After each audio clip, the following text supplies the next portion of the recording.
সুপ্রিয় শিক্ষার্থীবৃন্দ, আশা করি সবাই ভালো আছো। আজকে আমরা ডিজিটাল প্রযুক্তি বইয়ের তৃতীয় অধ্যায়ের সেশন 4 নাগরিক সেবা গ্রহণের স্বচ্ছতা জবাবদিহিতা নিশ্চিত করতে ওয়েবসাইট বা সামাজিক যোগাযোগ মাধ্যমে পেজের ডিজাইন এটা সম্পর্কে দেখব।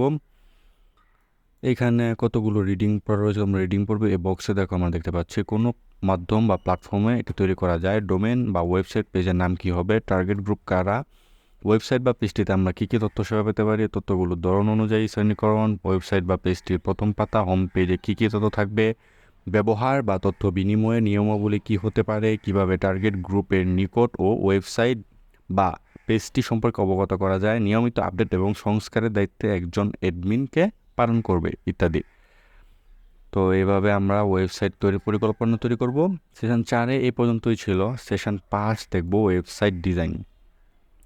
তো চলো আমরা দেখি কীভাবে ওয়েবসাইট ডিজাইন করতে হয়। আমরা এখন নিচের ছকটি পূরণ করব।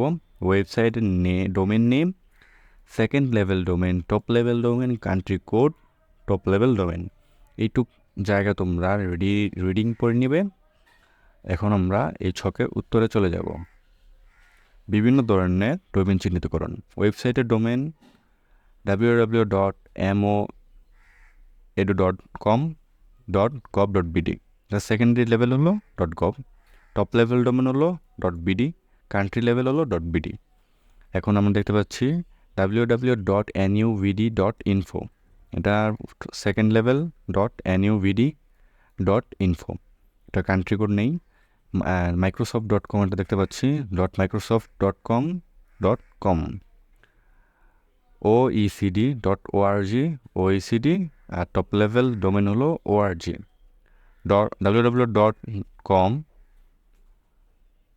www.gov.uk, এটা সেকেন্ড লেভেল ডোমেন হলো .gov, আর টপ লেভেল ডোমেন হলো .uk, কান্ট্রি লেভেল ডোমেন হলো .uk, www.du.ac.vd, second level domain হলো ac, টপ লেভেল ডোমেন হলো vd, আর country code top level domain হলো vd।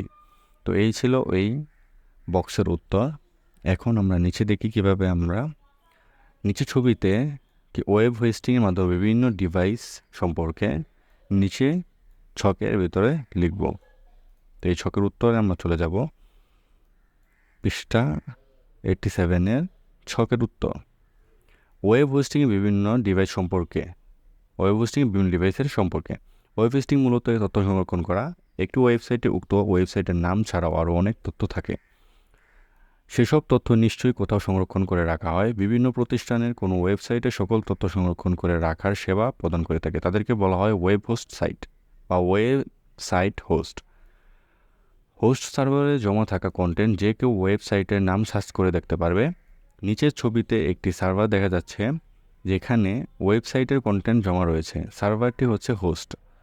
উক্ত সার্ভার থেকে কম্পিউটার, ল্যাপটপ, মোবাইল অথবা ট্যাবলেট দিয়ে আমরা ওয়েবসাইটের কন্টেন্ট দেখতে পারি। নিচের ছবিতে সার্ভার থেকে কম্পিউটার, ল্যাপটপ, মোবাইল অথবা ট্যাবলেটের মাধ্যমে কন্টেন্ট অ্যাক্সেস করে দেখানো হচ্ছে। ওয়েব হোস্টিং ডিভাইস সম্পর্কে আমরা কীভাবে জানতে পারি দেখানো হয়েছে। এখন এখানে আমরা সকল ধরনের ওয়েবসাইটের সুবিধা সম্পর্কে জেনে নিই। এটা তোমরা পড়বে গুগল সাইটসের সুবিধাসমূহ তোমরা রিডিং পড়ে নেবে। ওয়ার্ডপ্রেস, উইক্স,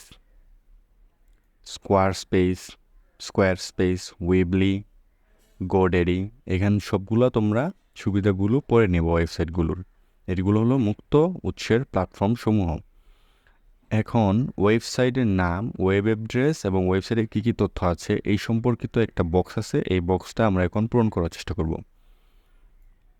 একটি ওয়েবসাইটের কন্টেন্ট তালিকা। ওয়েবসাইটের নাম গোডেডি, ওয়েব অ্যাড্রেস হলো www.godaddy.com। ওয়েবসাইটে কী কী তথ্য আছে, ডোমেইনস, ওয়েবসাইট এবং হোস্টিং, প্রফেশনাল ইমেইল মার্কেটিং এবং প্রাইসিং, মানে কি সম্পর্কে উপরে আমাদেরকে বলেছে এটা তোমরা দেখবে। যেমন আমি গোডেডিটা নিয়েছি, এটা কিভাবে কাজ করে বা কী সুবিধা আছে এই সম্পর্কে এই ছকে আমরা লিখলাম। তো এই ছিল সেশন 5। আগামী ক্লাসে আমরা সেশন 6 থেকে শুরু করব। সেই পর্যন্ত সবাই সুস্থ থাকো। ধন্যবাদ সবাইকে।